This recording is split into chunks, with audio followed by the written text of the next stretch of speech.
Hey there, all you nautical fanatics. Lenny Rudo here for BoatUS Magazine. And you know what? At BoatUS, we love our boats. We bet you love your boat too. And when you're looking at a new boat, it is really easy to get carried away and you just can hardly take it, right? But when you buy a new boat, you want to make absolutely sure that you look for signs of top quality.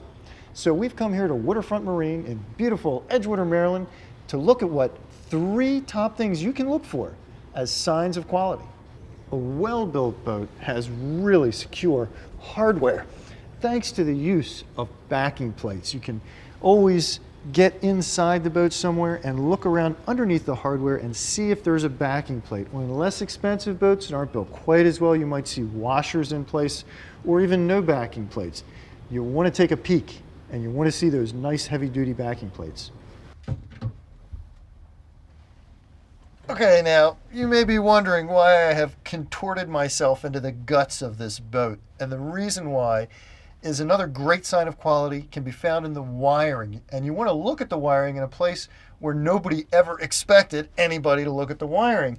When you see that it's still well secured and supported, that's a great sign of quality in a boat.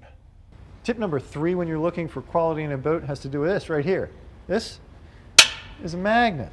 Now, what does that tell you? Well, when you're looking at a boat like this Robalo R180 and it has 316 grade stainless steel, guess what? The magnet won't stick. Making sure that all the hardware on a boat is 316 grade stainless steel is really important, folks, because that is the best that there is. Now, of course, there are many other signs of quality in a boat. There are many other factors that go into a boat's construction. We've only covered 3, but when you're looking at a boat that shows these 3 indicators of quality, you're probably looking at a good boat. And we want you to love that boat. We know that you will.